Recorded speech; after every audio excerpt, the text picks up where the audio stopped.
Okay, welcome. Please be seated. Today is Friday the 13th. Welcome to session 5106. Happy 70th birthday, India, making the world's largest democracy work. Please note, for questions, we will not be using the app, but you can raise your hand, and the producer in the back, she's holding her hands up, will come by and collect questions on note cards and pass them to me. I'm your moderator. My name is Nikhil Mankekar. I'm a human rights activist in the city of Boulder, and I was also assigned this panel because my granduncle, Sir Narsingh Benegal Rao, was the author of the India Act of 1935, which was the basis for the India's constitution with the Indian National Congress. Thank you. Introducing today's excellent panel, we have sitting next to me Boli Medappa from Coorg, India, a coffee growing area. She has worked in IT and telecommunications globally for over 30 years. She has negotiated the first private investment for broadband in India and is currently the managing director for her MACE Consulting Group and works between India and the US. Please give her a hand. Next, we have Heather Calendar Potters, who works in India through a company called PharmaJet, which is a needle-free injection technology focused on vaccines and public health issues and has global activities in other countries as well. And at the end, we have Rahul Parson, an assistant professor of Hindi and Urdu literature and culture here at CU and teaches South Asian studies courses. He's originally from Calcutta, India, and did his PhD in Hindi literature from Berkeley. And his interest is in Hindi women's writings and early modern Jain literature. Please give him a hand. So welcome, panel. Why don't we go down the line and start with Boli and ask just anything else you'd like the audience to know about you and speak to the topic. Okay, thank you very much, and it's a pleasure being here. Can you hear me? I guess you can, huh? A little closer to the mic. I've been coming to CWA for a long time, always in the audience, so this is quite an experience to be talking about the country I come from, where I grew up. And I'd like to give you a little bit of perspective of my own involvement there, because I've spent a lot of time actually doing business there and understand the business climate and the cultural climate between the two countries quite well. I spent time in Boulder and in Bangalore, India, which is where I grew up. I come from a wonderful area in India called Coorg, which is the only coffee growing area in India. I understand there's someone in the audience here who's actually from Coorg, which is quite unusual because most people don't know where it is. So thank you again. I just want to start out by giving you a little overview, since I'm the first one on, of where India's come since independence. Today it's a country of 1.3 billion people, which is its biggest challenge. It's come far on many fronts, but it is doing close to nothing about its population, which continues to grow every year. There are roughly about 1 million people a month coming online in search of jobs, just to give you a perspective. So the issue with the 1.3 billion people, despite India's economic growth, is that 300 million of them still live below the poverty line on $1.25 a day, and 500 million of them are actually under the age of 35. Now that's a plus and a minus.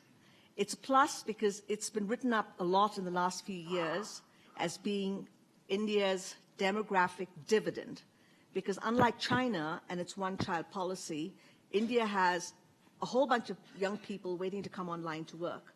The issues are that we have, of course, are skill training and other things. So I'll get into that a little later.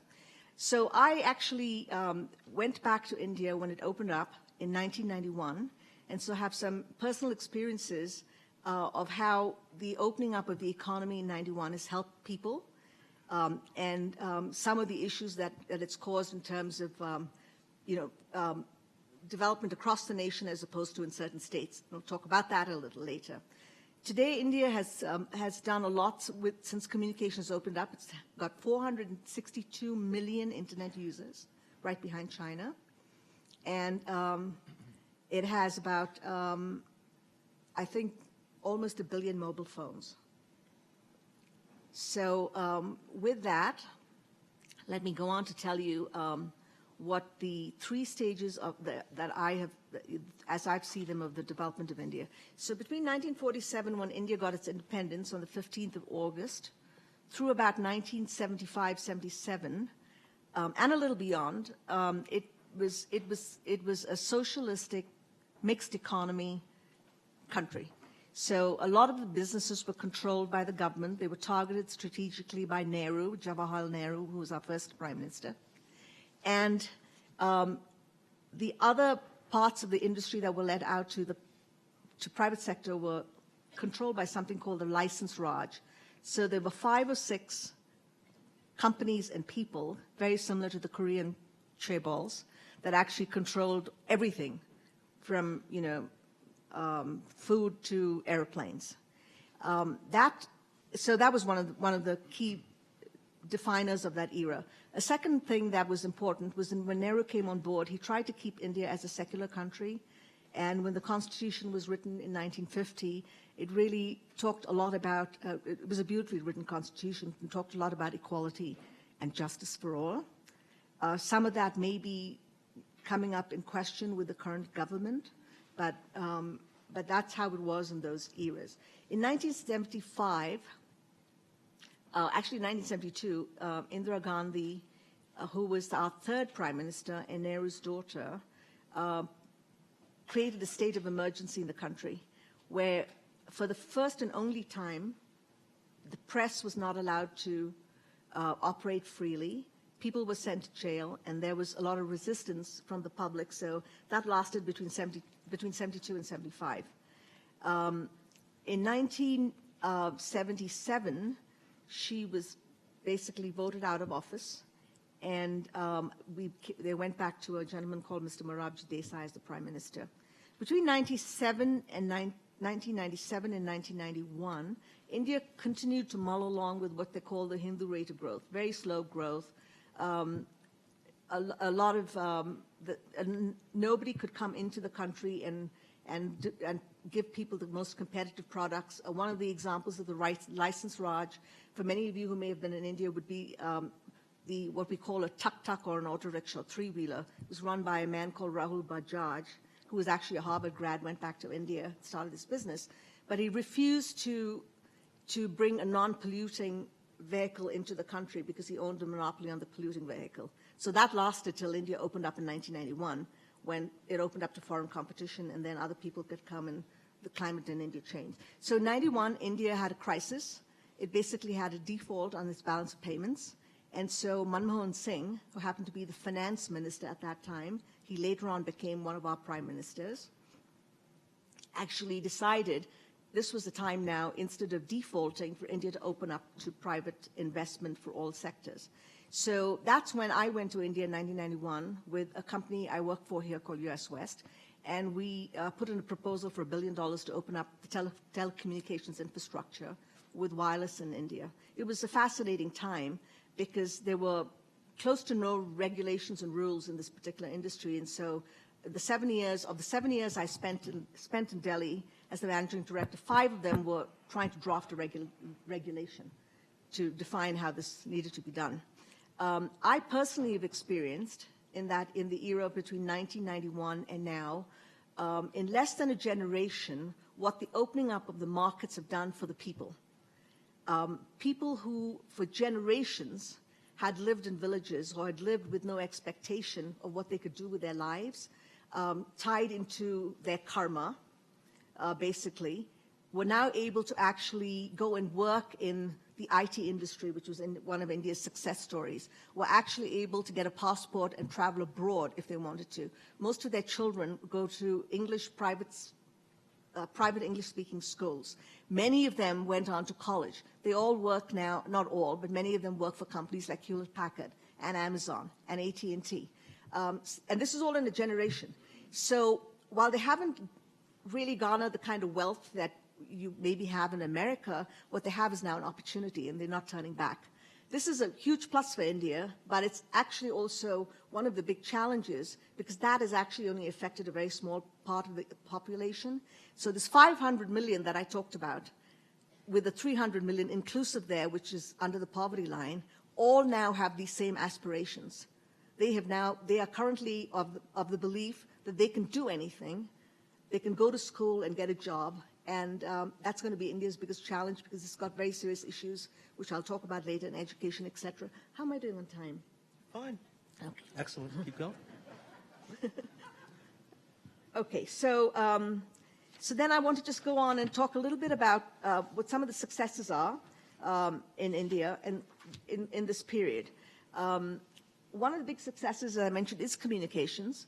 India has developed a $20 smartphone, and while computers haven't been able, people can't afford computers, they now can access the internet in the depths of India's rural areas through a $20 smartphone that was developed in country. So it's got, as I mentioned earlier, almost a billion mobile phones, of which 50% are smartphones. And that's how people access the internet. It's in several Indian languages. Even though people can't read and write, they now are also using a lot of Siri kind of technology. So people can talk and ask things like the price of fish in the market before the fisherman goes and gets his fish. Or, how is wheat selling in Delhi from a rural area, things like that. It's been a phenomenal change for the whole country. Some of the other successes, I think that India, as a result of its non-alignment in the old days and then coming up as an economic power, is now taken very seriously on the international stage. It's taken seriously for two reasons. It's got a huge market, so most companies do want to have a presence there. And secondly, it stands between Pakistan and China, and therefore is very strategic in terms of its value to both Western Europe and to America. So when President Obama went and visited India a few years ago, he actually made a recommendation that they are part of the Security Council of the United Nations. And they need a seat at the table because of the power they now wield in the region, which is going to be significant. Of course, that hasn't happened as yet, but it's something that, that's happened because of this opening up and where India stands in the world stage. The other thing that I'd like to talk a little bit about is that it is the largest democracy in India, and it remains, and it is one of its strengths, it remains a free democracy, where every 5 years we have free, open elections. The last election was in 2014, and I believe there were almost 890 million people that voted. 890 million people. The next election is in 2019. It's quite remarkable that everybody does believe that they participate in the society and the democracy. It also has a huge free press, and in many vernacular and local languages, so people do actually read more than they read, especially here. All right. And several other countries do. Okay, so those are some of the challenges that I want to talk about, and I want to go back to the point I made earlier. It's 1.3 billion people, 300 million below the poverty line, 500 million under the age of 35. So while India has one big challenge, is one of my passions right now. I work on a not-for-profit board here in Colorado, a Global Education Fund, which provides education to marginalized children in India and several other countries. But we don't provide funding for access, but for content. Because the problem with India, it has the right to education bill that says everybody has the right to go to school, but nobody is learning anything. So a large majority of these 500 million people who now have the aspiration that they can be anybody, and in a generation and a half or two, basically are graduating from high school, many of them going to college, with no skills whatsoever. It's rote education. People pass exams, but they don't know how to function or do anything. India has failed in opening up the number of vocational schools that it needs. So skills training is a big problem.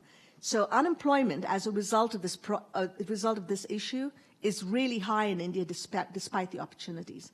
And the second reason it's high is because there's still 50% or more people who live in the rural areas, and that is not where many of these opportunities, they haven't actually permeated out there as yet. So that's one of the big challenges. Second one, which I think Heather will talk about, is healthcare.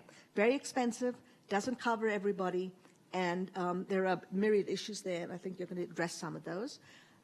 India has very serious infrastructure problems, which again is impeding in terms of its ability to compete. Its ports are abysmal. It's trying to build a road structure. But when I was growing up in Bangalore, I could drive my bicycle freehand down the streets. I can't drive anywhere near as fast. The cities are clogged. Bangalore was built for 1 million people. It is the Silicon Valley of India. It now has 12 million people who live in it. It's close to impossible to move. And I'm sure many of you have read about the air pollution in Delhi, which is worse than Beijing. So the country hasn't addressed these very critical problems in terms of human well-being and health. You know, its literacy rate has gone up, but there are these fundamental issues with development that haven't been taken care of. And they need to be addressed for it to be able to sort out these problems. And then I would say the last problem is, well, it's the one I just talked about, which is the India stands 131 out of 188 on the UN Index of Human Development. And so you can never come out of being in a developing state till you get some of those problems fixed.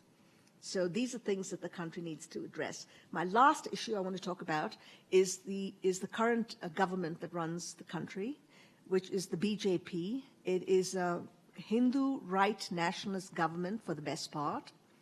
And while Nehru set up India, when he set it up with a vision of it being secular, inequality, and justice for all, some of that is being eaten away right now with communalism, with gender issues. You've read about those in the newspaper for the last several years. And that could be a real serious balkanizing of India if it's not addressed. So I think that's something that needs to be addressed. India has 160 plus million Muslims. It's only 10 million less than Pakistan. And so this is, and they live all over India. So it's not that they're contained in one state. And so this has been a real serious problem that the National Party has not addressed and is actually causing problems around. And while I don't intend to be any way partisan between Congress and BJP, this is a very critical negative to getting the agenda done to bring prosperity to all of those people that don't have it, and therefore to keep India intact. Thank you. Really good. And next we'll go to Heather, if you'd like to. So is this on? If I were voting for someone to run India, I'd vote for Boli.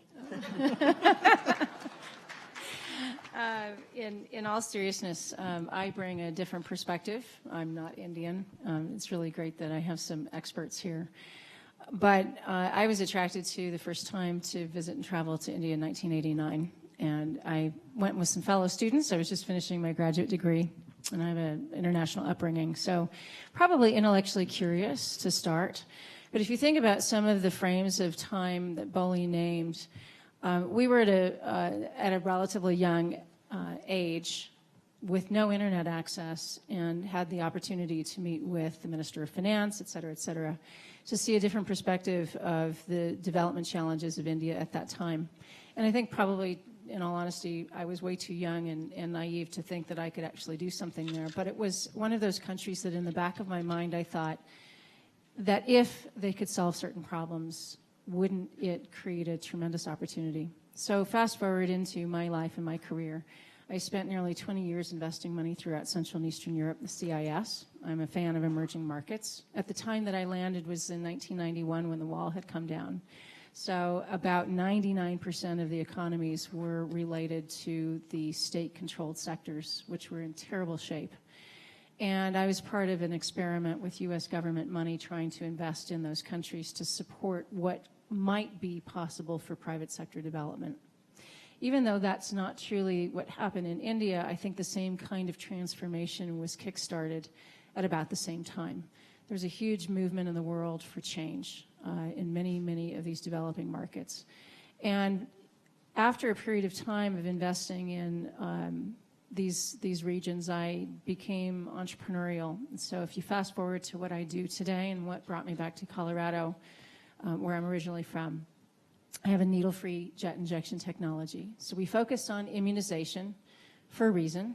It's one of the largest, fastest growing markets in perpetuity forever. So number of children born times the number of vaccines they get, times the number of additional vaccine cures that we're developing over time. And India was the first market that we identified would be critical for our development. Part of the reason was birth cohort. Part of the reason was that at the time they were huge offenders of needle reuse. And the issue associated with a used needle is that either through needle stick or through reuse, there's that pass-along disease component. It spreads up to 20 bloodborne pathogens, most commonly hepatitis, HIV. And there was evidence at the time that in the garbage dumps, used needles were being cultivated, washed, repackaged, and you would never know that they'd been used.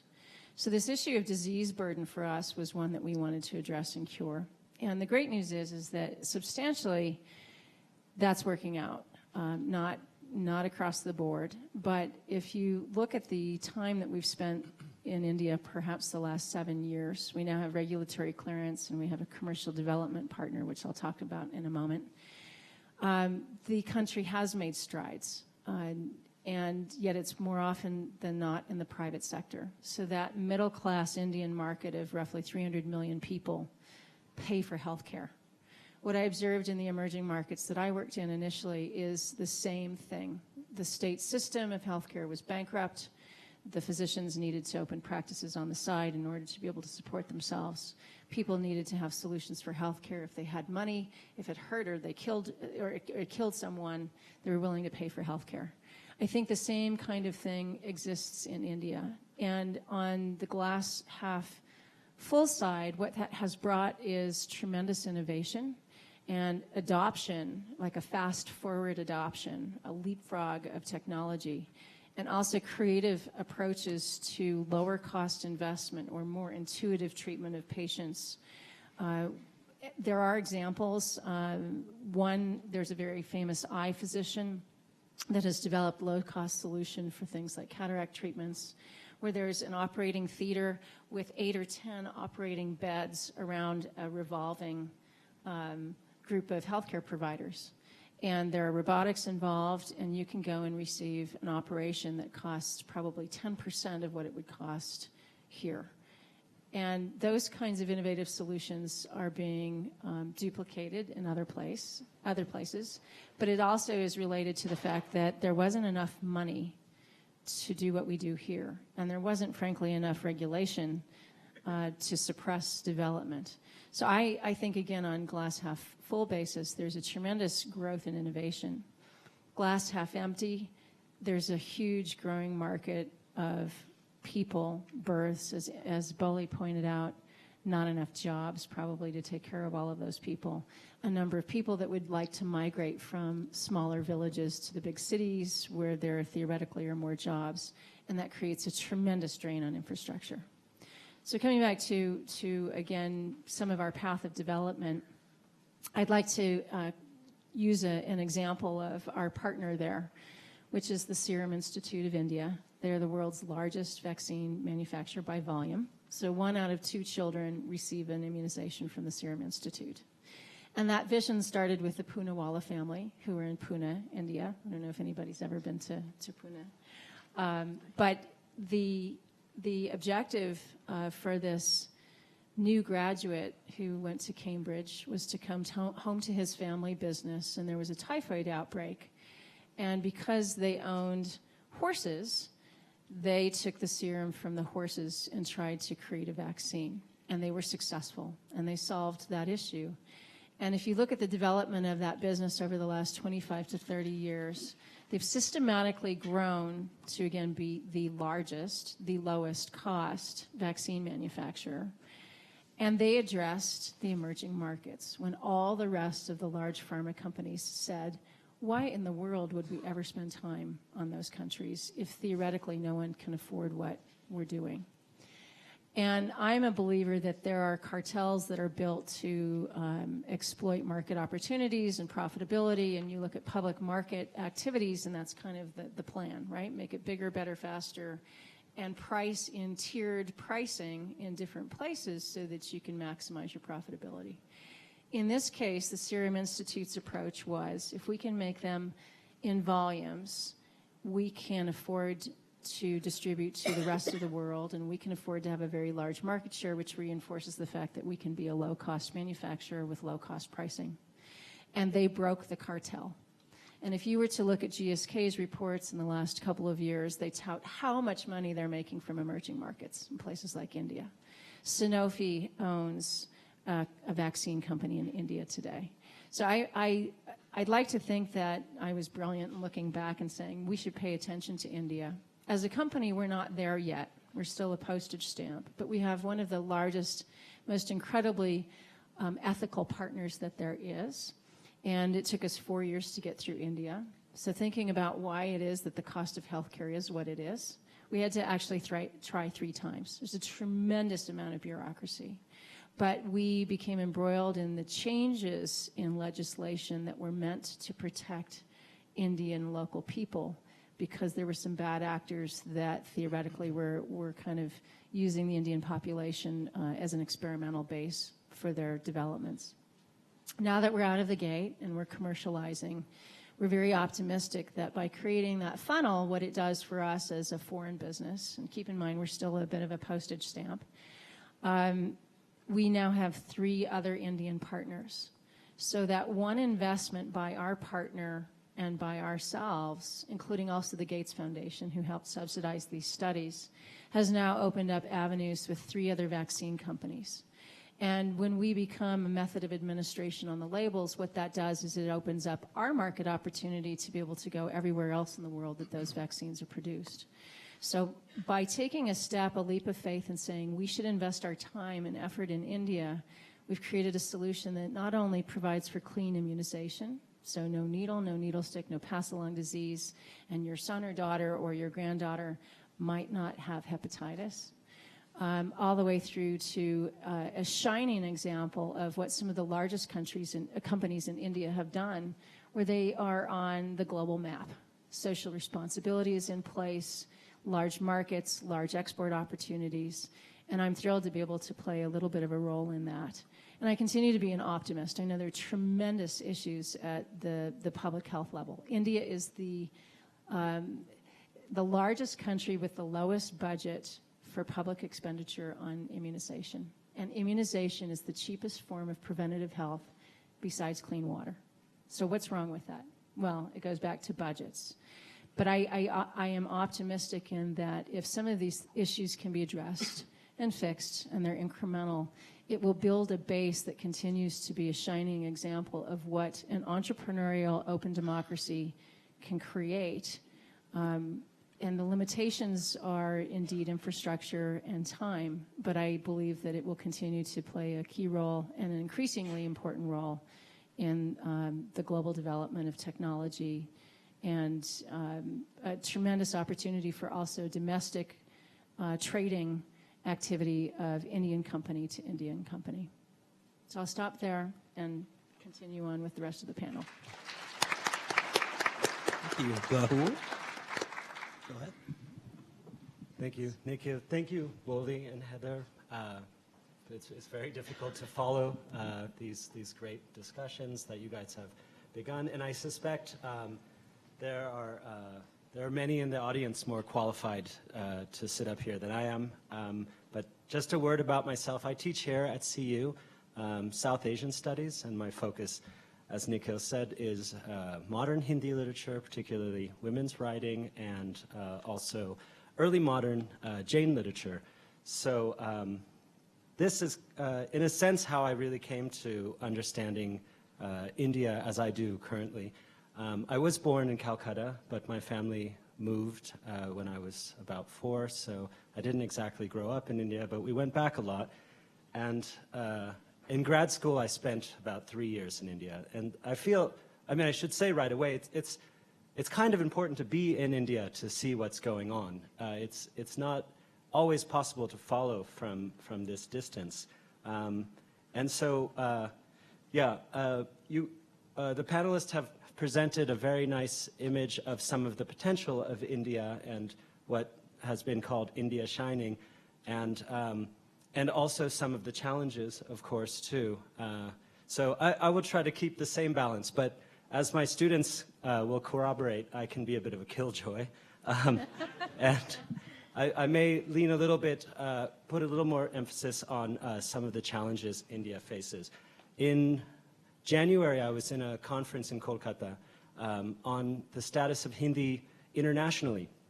And so there were speakers from the US, myself, and from Mauritius and Fiji, and other places where Hindi has a life of its own and is very much informed by what's going on in India. And what struck me was after every speech, and I'm not exaggerating, every speech, the speakers raised nationalist slogans, Vande Mataram, Jai Hind, these types of things. And we had speakers from Bangladesh who were also interested in Hindi, and it seemed that there was a strong kind of nationalist emphasis being attached to language, to one of India's many languages. And so I sort of had to throw out my script and talk about nationalism there and here. And I want to start, by saying it's very nice how many people have come together to talk about India and think about India. And what also happens in our classrooms here and the university with regard to Hindi and Urdu, we forget that India isn't the only country that's turning 70, right? Pakistan has also turned 70, and we're less willing, in fact, to talk about Pakistan. And I'm not going to now, but in fact, I like to think about the region in my classrooms, and not only the nation state. But that's a bit of a digression. I want to start actually with a quote from the first Prime Minister, Nehru, who at the moment before independence said, and many of you will know this quote, of course, "Long years ago we made a tryst with destiny. Now comes the time when we shall redeem our pledge, not wholly or in full measure, but very substantially." And it's that last part I found very honest and an earnest assessment from the first Prime Minister, this very substantially. And I think this is what we should consider. To what extent has India and the Indian state kept its pledge to the citizens of India, to the world community, and what are the challenges that remain? I don't find this type of honesty in many of our current politicians that would admit that there are still shortcomings. But Nehru was prepared to do that. And I very much like this, very substantially. So maybe we can think a little bit about to what extent this is true currently. India has undoubtedly achieved a great deal since independence. We have to remember that this is a post-colonial nation. When the British arrived, and I may get these statistics slightly wrong, I think India commanded something like 23% of the global GDP, and maybe 2 or 3% when the British left. This is, of course, shocking. So India was left impoverished. And 200 years or so of colonial rule had left India with basically no real industrial base, very poor agricultural sectors, and a vastly or quickly expanding population. But since that time, life expectancy has gone from 32 to 68, so more than doubled. The GDP has gone from, sorry, I have this in British pounds, 20 pounds to 5,500 pounds a year. Okay, so these are massive improvements, of course. At the time of independence, less than 1% of the villages were electrified, and now approximately 97% of the villages have electricity.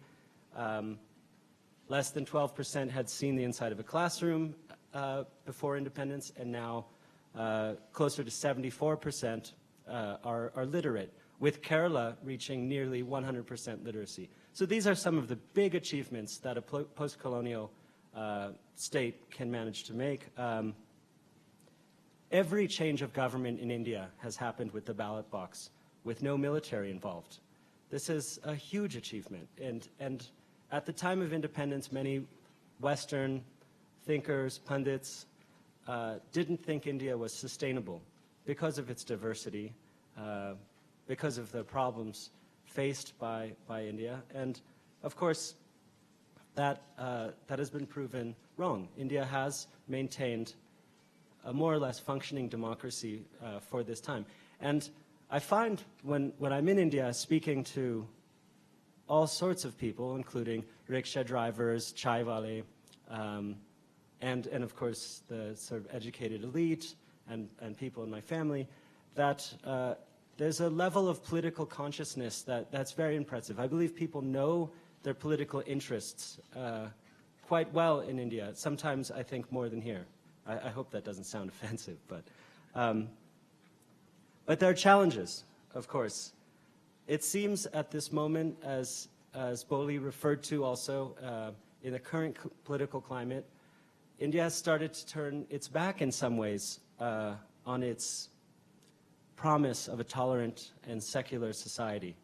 We still have these promises in the Constitution, as Boli said, a wonderful Constitution, largely drafted by the law minister Ambedkar, the Dalit activist many of you will have heard of. I'll speak about him again in a moment. So who are these communities who are being left behind in some ways in shining India? Dalits, the former untouchables. There are still atrocities, also largely in rural India for Dalits. Of course, women. I'm sure many of you have heard about what has happened to women in the cities with gang rape and the difficulty of being out at night in certain parts of India. Adivasis are often forgotten. These are known also as tribals, so original inhabitants, Adivasis. These are the communities that live in the forests who have suffered first state policies to extract resources from their regions and now neoliberal policies to do the same. And so we have movements in these areas fighting back against this. You may have heard of these Naxalites and Maoist movements. And usually the media just wants to critique their methods, but we should really ask, why are they taking these methods? Why is this type of armed struggle against the state and against neoliberal sort of corporate greed happening? These don't happen in a vacuum. And so Adivasis, there are no Adivasi chief ministers. They don't actually exist in public life like they should. So the hopes for a participatory democracy fall short in this regard as well. The recent hostility towards Muslims and other minorities, particularly with these strategies of bans on cow slaughter and these lynchings of Muslims because of alleged beef eating. These are deeply troubling and worrying, and we shouldn't try to ignore these in a country like India that is capable of overcoming this type of intolerance and has made a promise to do so.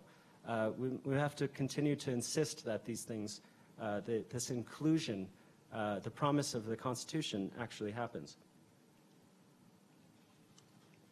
I won't be a killjoy the entire time, I promise.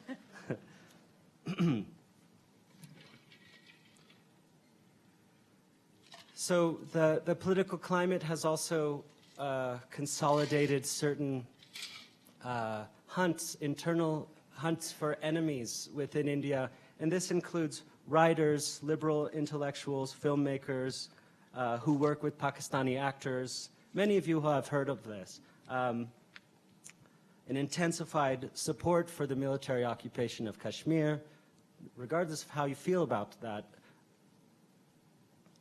the brutality must be acknowledged. Okay. This comes from a country that before even independence, Pandit Nehru was opposed to doing business with apartheid South Africa, foregoing a lucrative trade deal in 1946. Think about how long it took this country to come to that realization.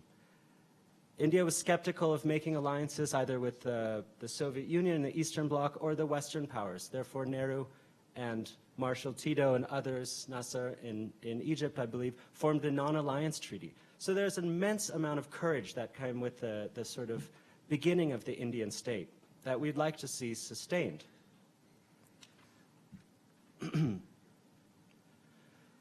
But this majoritarianism, particularly as Boli mentioned, this right-wing Hindutva majoritarianism threatens many of the other communities in India and represents a low road to electoral success, which we're familiar with here as well. Thanks for laughter.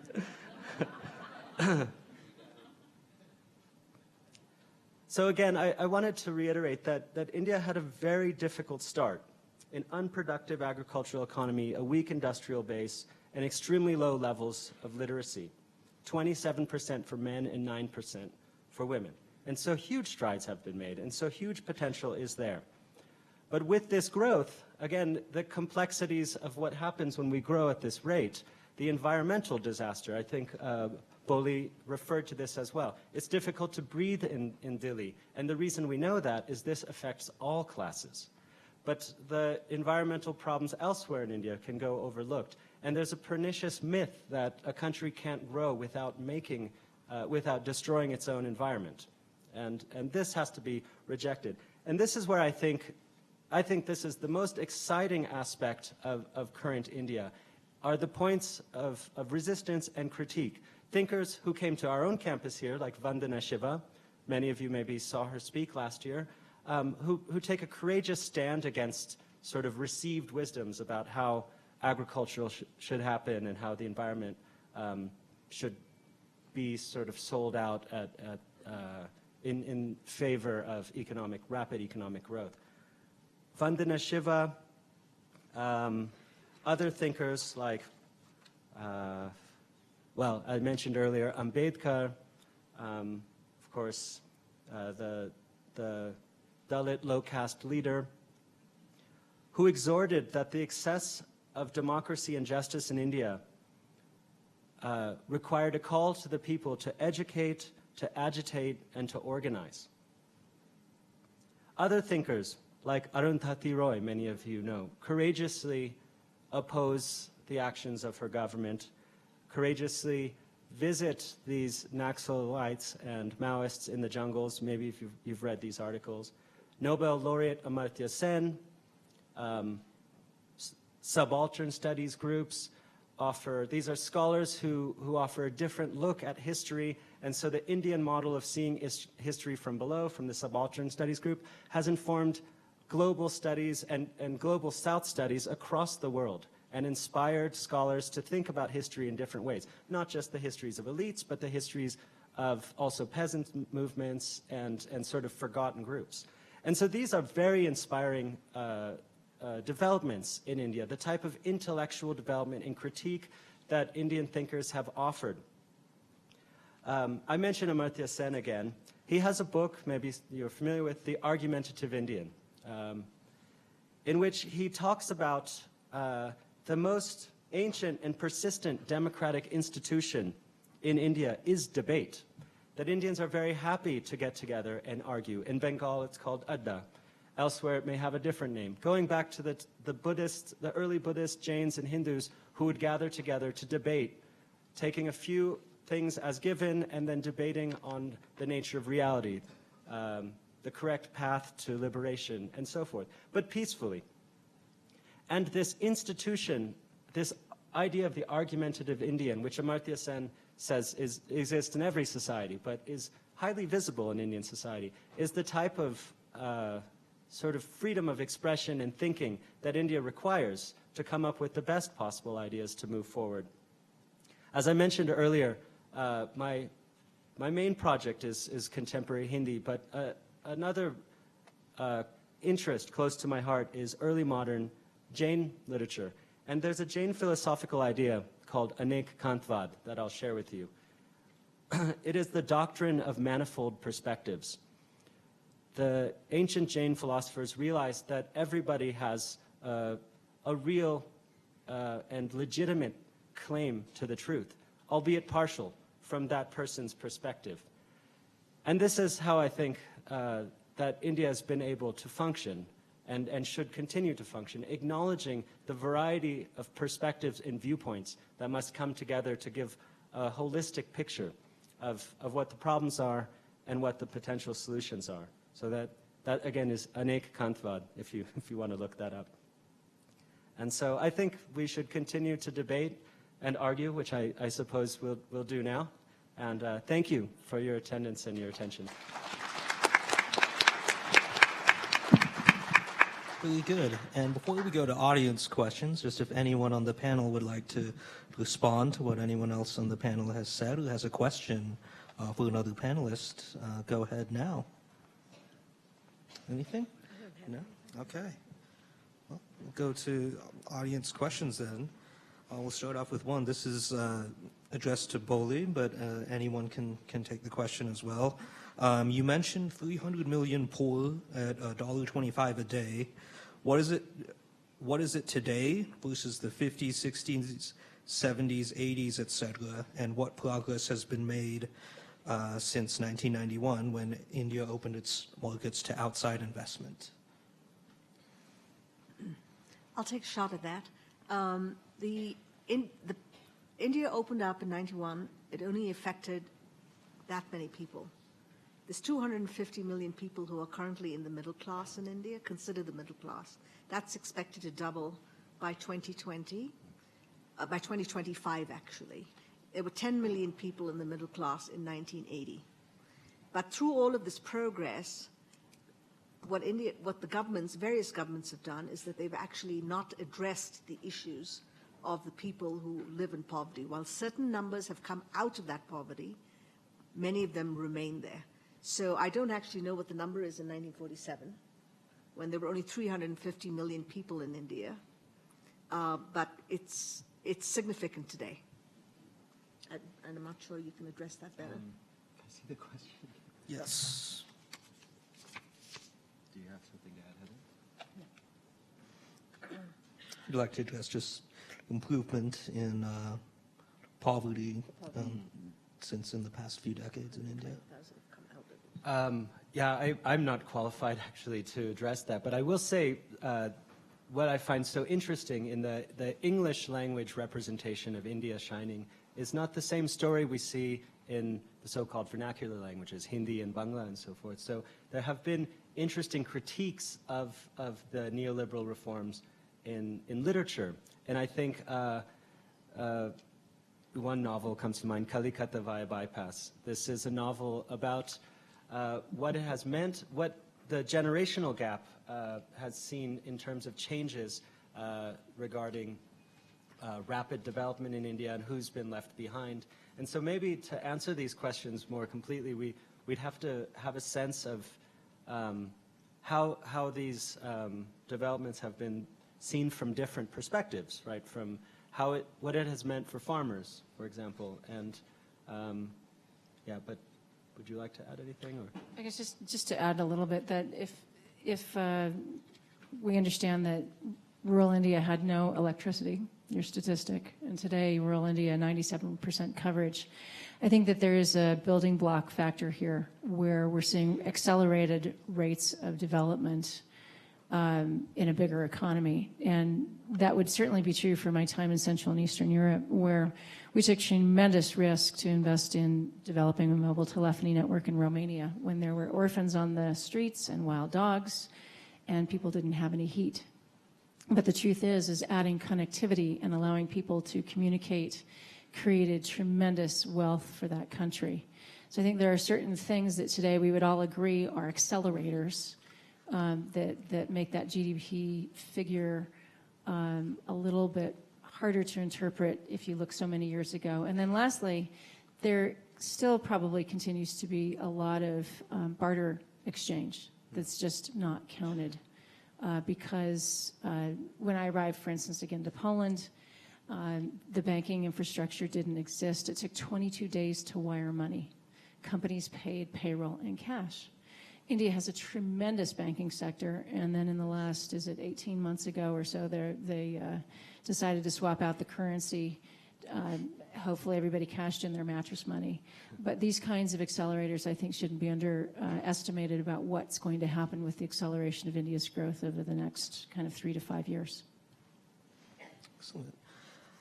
So I'll combine a few questions from the audience now, talking about secular tensions and Modi in India. I guess this one question will kind of get to the point. It says, on a government building dedicated by Nehru in 1951, the sign reads, "Government is God's business." Under the BJP, PM Modi, is government still God's business? And this one is specifically asking for Boli, but again, all of you can take this one. I'm going to let you address it first, and then I'll add to it. Government is God's business. It does say so on many government buildings. Yeah. And then this addresses the current situation. I mean, this has a sort of frightening ring with this idea that that we're living in somehow in Ram Rajya, right? This moment in which finally there's righteous rule, according to some perhaps more vehement supporters of the BJP. So I'm not exactly sure if this question is asking if I believe this, or if we believe that this is somehow the reality of government work. Do you want to pick this up, Boli or Heather?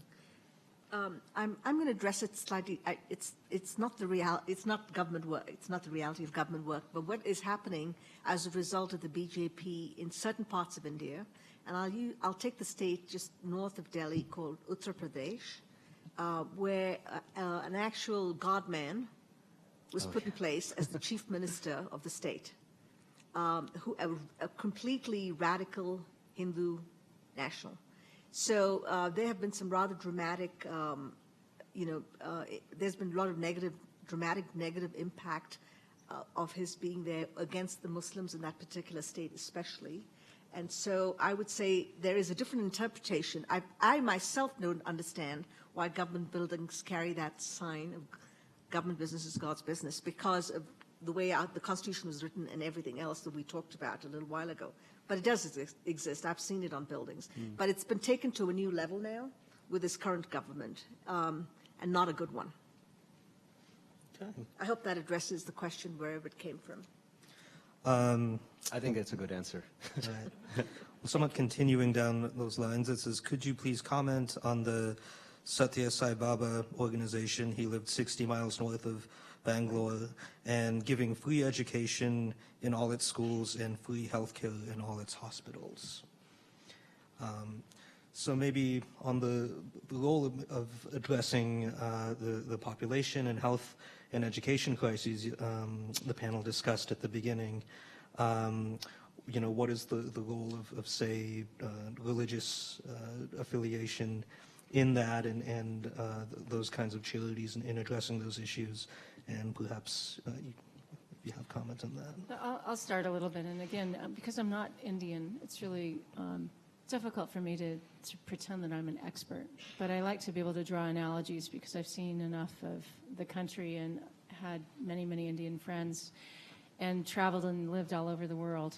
So if you think about people who are trying to change the paradigm, because that creates a different reality, tries to address a local problem. There have been very successful groups, look at Israel, right, that have communities that work together and have free education.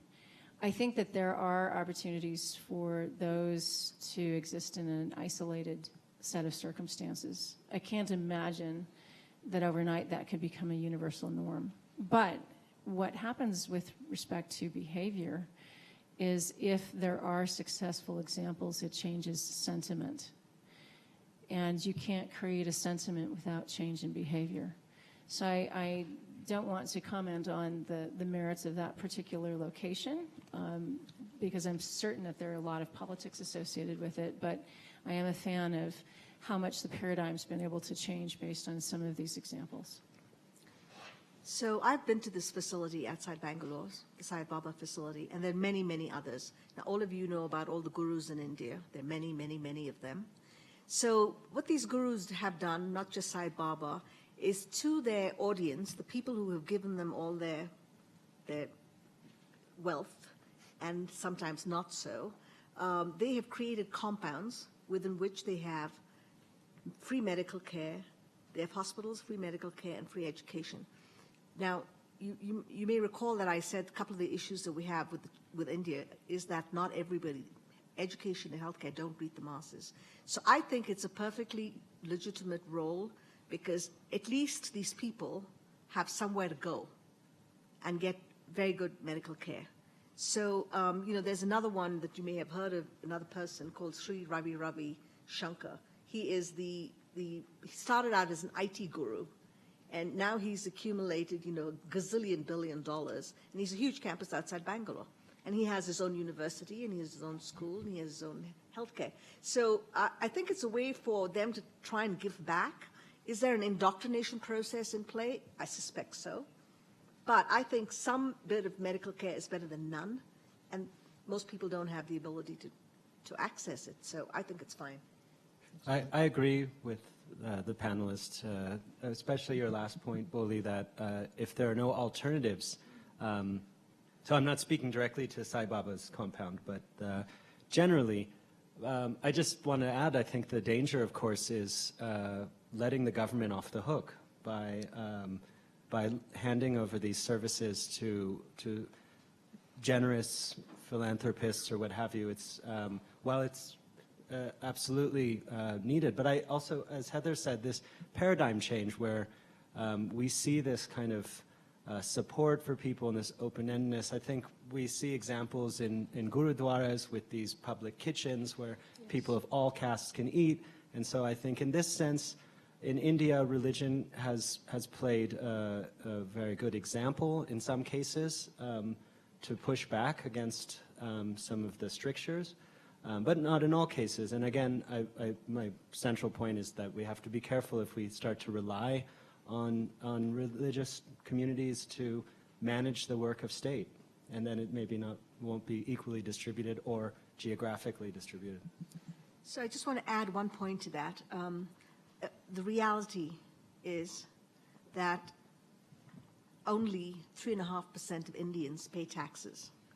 With great difficulty does the government get any kind of resources to spend on these gazillion needs that exist in the country.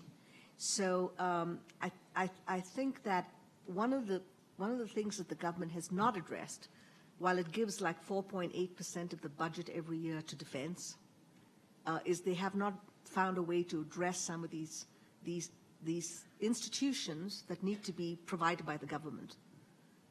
They've let the private sector come in, and I consider the gurus part of the private sector providing the services. I think it's going to be difficult for them because they just actually in reality don't have the resources to address it in a timely manner. Besides.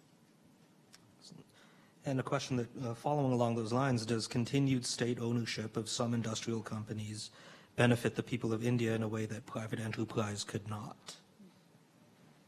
Could you repeat the question? Oh, go ahead.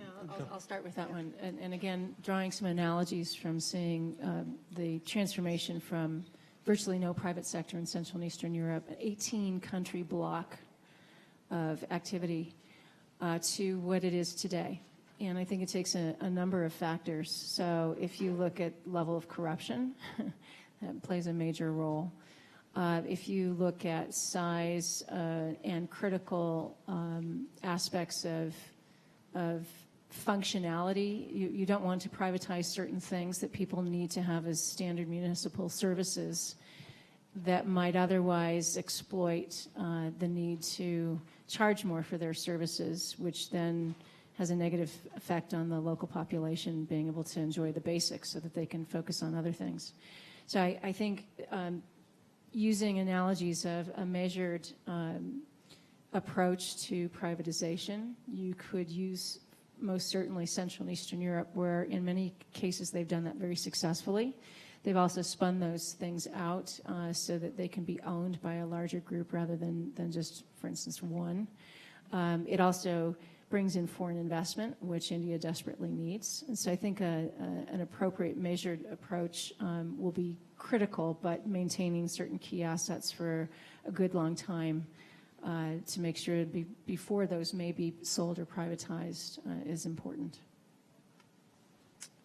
Excellent. Bully, do you have anything to add? No, I think that, Okay. okay with that. Next question is, how should the government address its pollution problem in India? Any thoughts? It's a small question. Rahul, you want to tackle it? How to address the pollution problem? I'm the wrong person to ask. It's not my field, but I think I would just say what I'm taking this from the historian Ramchandra Guha, who says the first thing is to address the pernicious myth that we need to pollute to develop.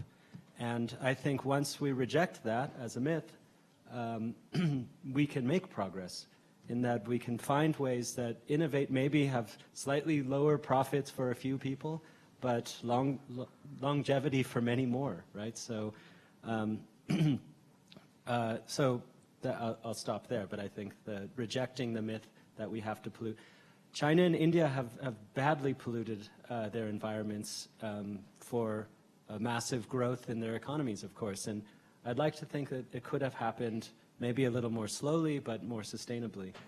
Well, I think China has addressed the problem now with green technology and most things, alternative energy. India's has some stated goals that it wants to have electric cars for every car by 2022. Impossible, but there is a goal.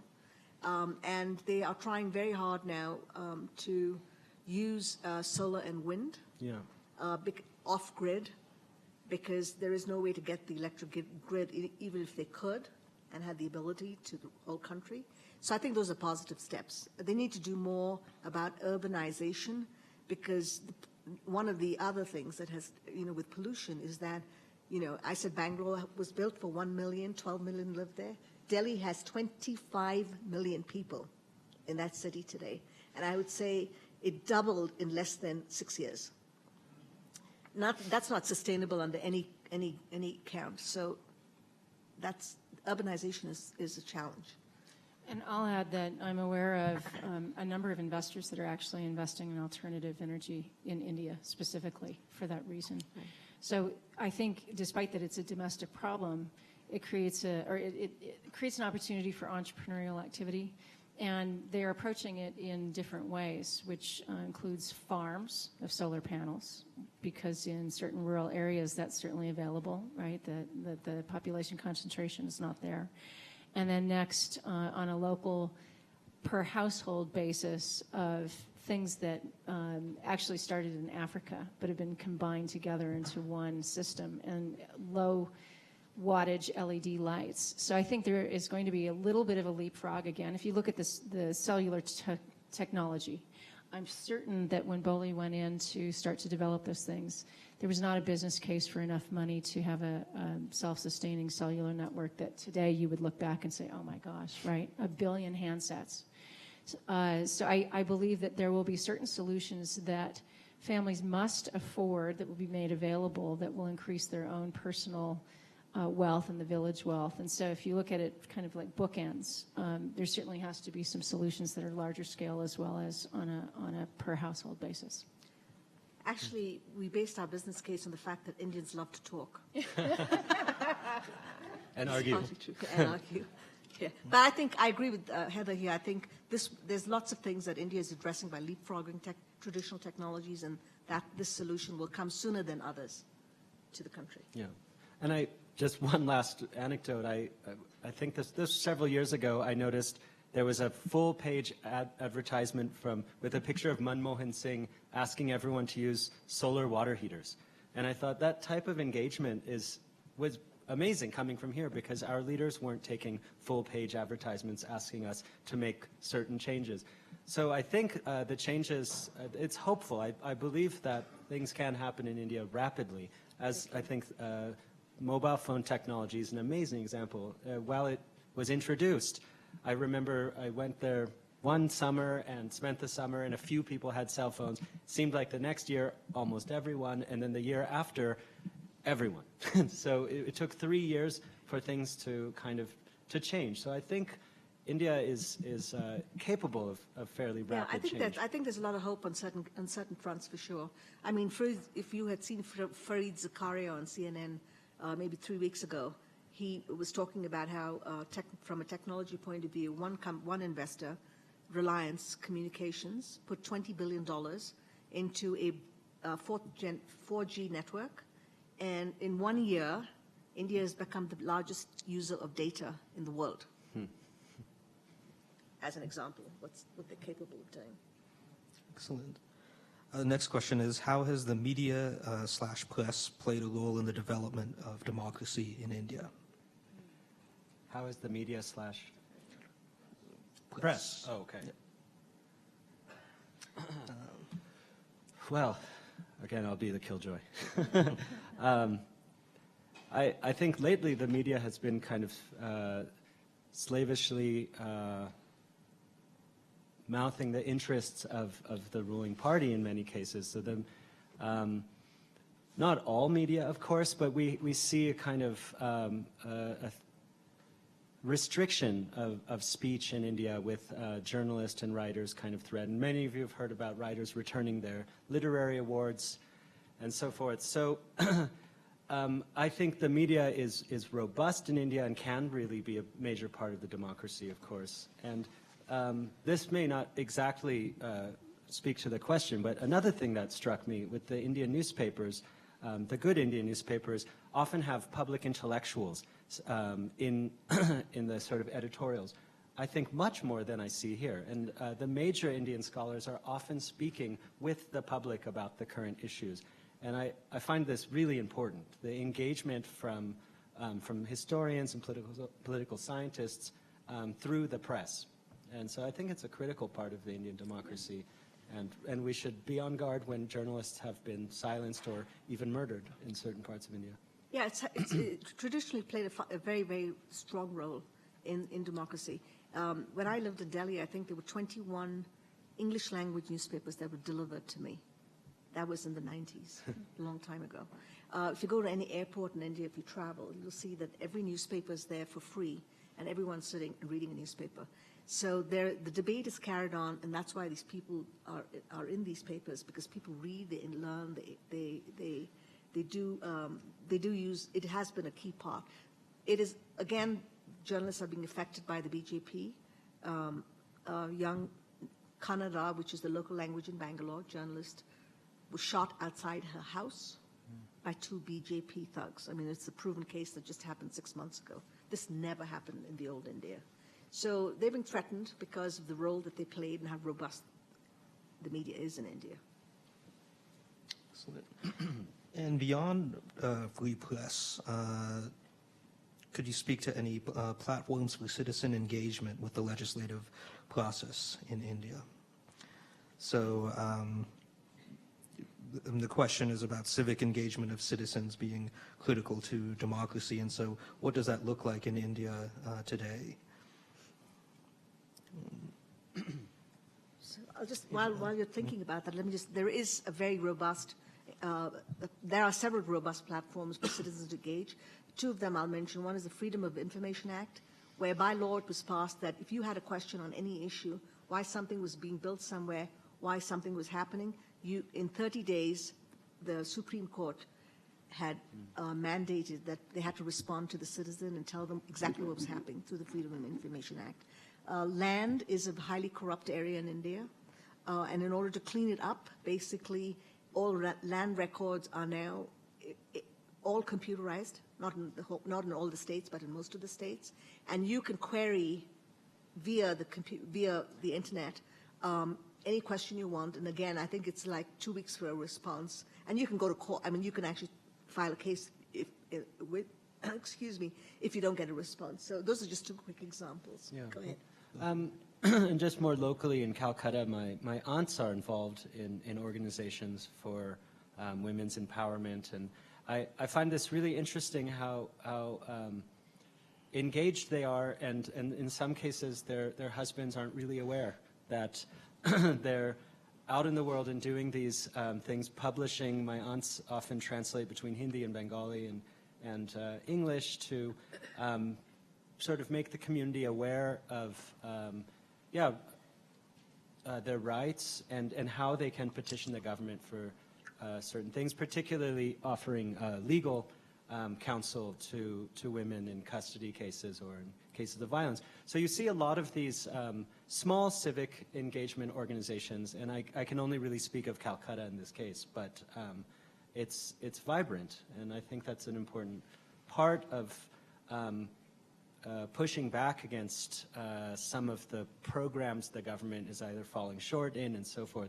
There was an important book written many years ago called Fields of Protest, in which the West Bengal case, the CPIM had a sort of women's organization branch. That's the former ruling party. That did nothing, but it was kind of just a symbolic branch of the CPIM.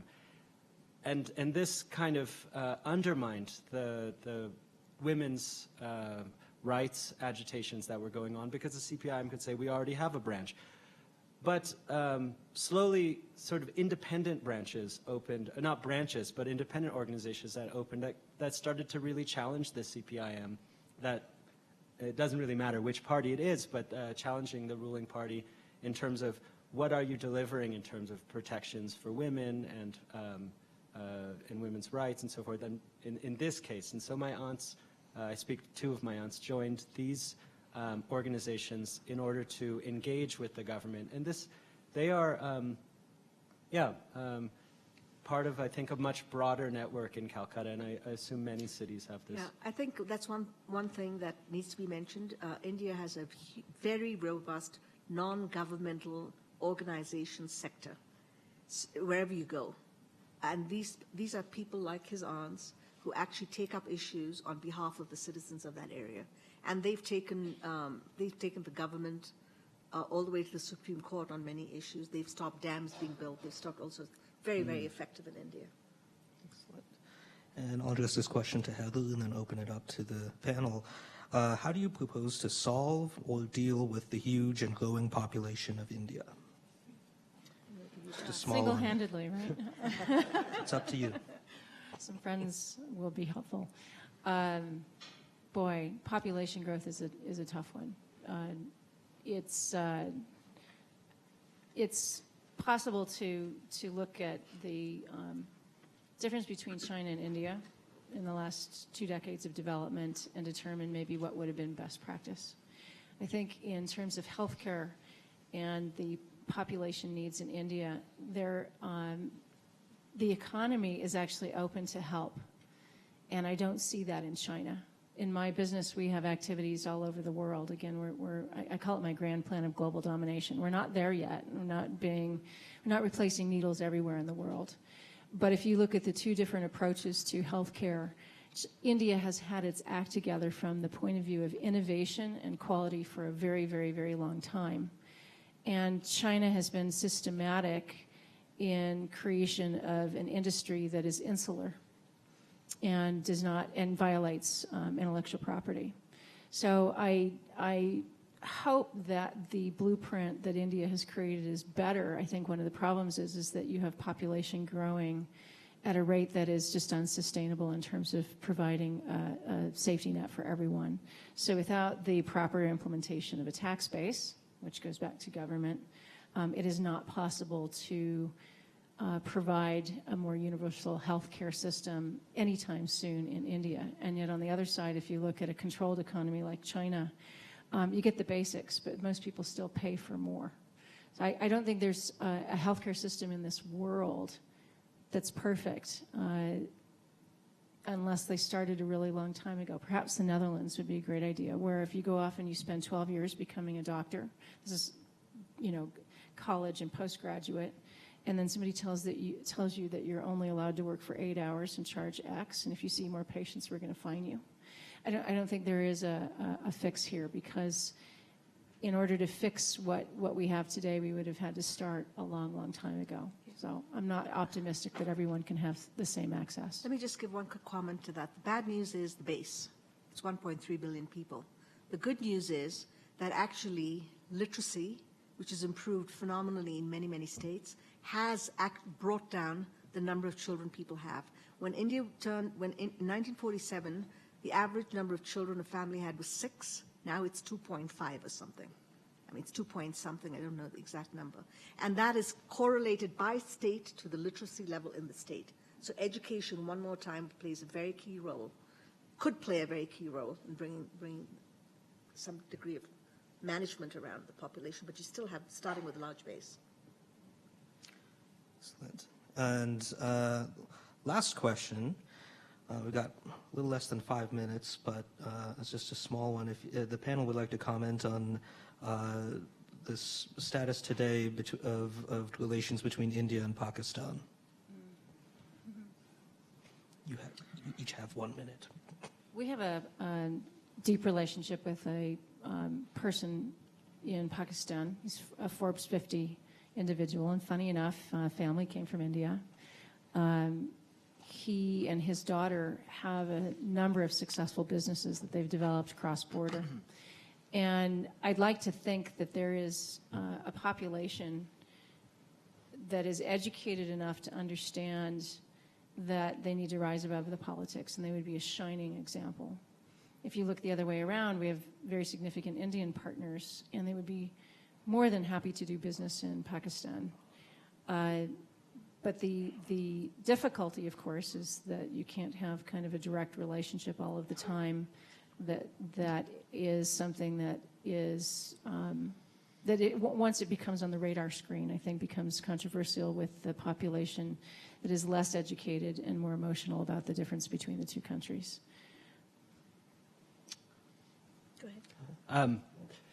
These are such excellent questions. They're very hard questions, and I think those are the ones to ask, of course.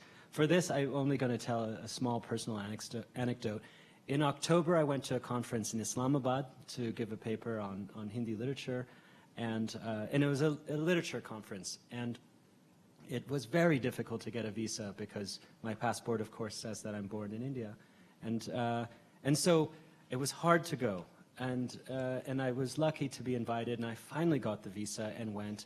And it was the hospitality and the friendliness was truly moving. I'm not exaggerating, and when I say I almost tear up when I think about this, because I was a little nervous to go and to see if being Indian in some measure would be a problem for anyone there. It was quite the opposite, and of course I was with a university crowd mostly, but I also wandered around the bazaar and spoke to people, and mostly it was an intense curiosity about India and about what's going on over there. People asked me questions like, what is bhakti, what is satyam, shivam, sundaram? They would ask me these questions and I would answer it. You know, the internet might be more reliable in answer than me, but they wanted to speak to someone who had spent a lot of time in India and could tell them something. And many people, of course, as you said, have ancestors who had lived on the other side of the border. And most of the people I spoke to very candidly told me when I was alone with them that they wish partition had never happened. I don't think this is something you can say openly in Pakistan, but it's something pretty much everybody says. And so the public sort of hostility and saber rattling between the governments is not really what you see on the from the people you speak to. And I'll just give you a small example of the hospitality. I wanted to see Taxila, you know, the ancient sort of university or Buddhist center. Sorry? Taxila, exactly. And my hosts were nervous about me going alone. And so how many were we? Maybe 6 or 7 literature professors canceled all the classes for the day. I think the students probably don't mind, but I don't think I could pull this off. And the entire department and we went to Taxila and wandered around and talked about the statues of the Buddha and the various Buddha stories that were depicted there. And it was very moving that they took the day off to spend this time with me. And then we kind of looked around a sort of shared history of the region. And so, yeah, I think it's a complicated question, but I only offer that personal anecdote because going to Pakistan really helped me see that there's scope for understanding, of course, between these countries. Yeah. Okay, I'll keep my comments very short. I think, like in most places, governments get in the way of people. The people of the two countries basically have the same DNA. You know, Manmohan Singh, our Prime Minister, was born in Islamabad, and Musharraf, Pakistan's Prime Minister at one point, was born in Delhi. It just happened, this happened during the partition. So I don't think the people are, I mean, there should be a way for the people to get together, and I think it would benefit both countries to get together. The issue really is Kashmir, which is very difficult to resolve, and that's where the greatest amount of tension is. But that's another whole debate, so I just want to mention that. That's kind of where things are at. Excellent. And those will be closing thoughts. This last one just says, please mention the Jaipur Literature Festival in Boulder in September. That's all the time we have. Boli Medapa, Heather Kalandu Potters, Rahul Parson, and I'm Nikhil Mankekar. Thank you all for coming out.